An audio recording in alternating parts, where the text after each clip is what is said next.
আসসালামু আলাইকুম রাহমাতুল্লাহ। প্রিয় বন্ধুরা, আজকে আমি আপনাদেরকে কোরআনে পাকের এমন একটি পাওয়ারফুল সূরা শোনাতে যাচ্ছি, যে সূরাটি একবার মাত্র শোনার দ্বারা 24 ঘন্টার মধ্যে একটি সুসংবাদ পাবেন। আপনার মনের সকল আশা আকাঙ্ক্ষা পূরণ হবে। এই সূরাটি শুনতে শুনতে আপনি মনে মনে যা ভাববেন তাই পাবেন ইনশাল্লাহ। মনের মধ্যে যে উদ্দেশ্য নিয়ে এই সূরাটি শুনবেন, ওই উদ্দেশ্যটি পূরণ হবে ইনশাল্লাহ। এটি কোরআনের পাকের ওই সূরা, যে সূরাটি শোনার দ্বারা আপনার জীবনের দুঃখ কষ্ট দূর হয়ে যাবে, সকল প্রকার বিপদ আপদ থেকে রক্ষা পাবেন। শুধুমাত্র শর্ত হলো এই সূরাটি সম্পূর্ণ শুনতে হবে। অর্ধেক শুনে চলে গেলে মনের আশা পূরণ হবে না। এই সূরাটি প্রথম থেকে শেষ পর্যন্ত মনোযোগ দিয়ে শুনতে হবে। যদি অর্ধেক শুনে চলে যান তাহলে কাজ হবে না। আল্লাহর কাছে দোয়া করি, যারা এই সূরাটি শোনার জন্য অধিক আগ্রহে বসে আছে, আপনি তাদের মনের সকল আশা আকাঙ্ক্ষা পূরণ করুন, আমিন। কমেন্ট বক্সে আমিন লিখে আপনিও দোয়াতে শরীক থাকুন, কেননা কে জানে কার দোয়া কখন কবুল হয়। চলুন সূরাটি শুনে নেওয়া যাক। أعوذ بالله من الشيطان الرجيم. بسم الله الرحمن الرحيم.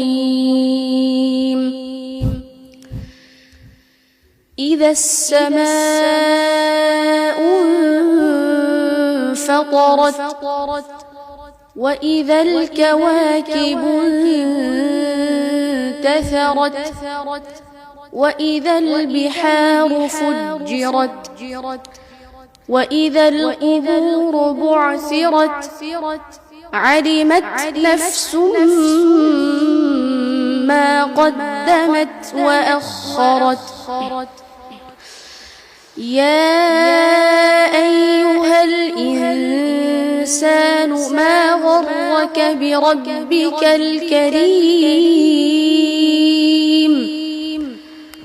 الذي خلقك فسواك فعدلك في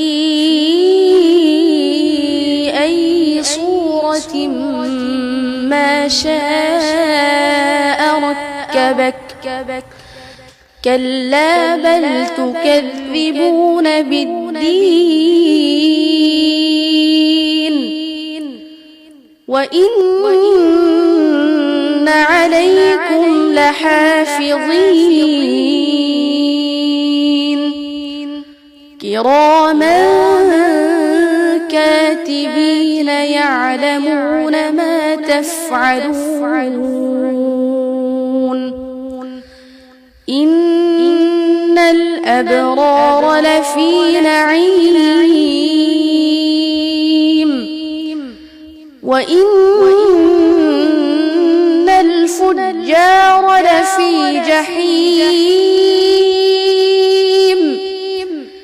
يصلونها يوم الدين وما هم عنها بغائبين.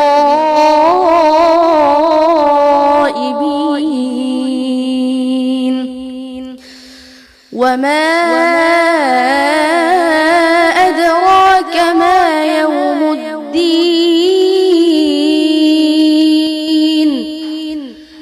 ثم ما أدراك ما يوم الدين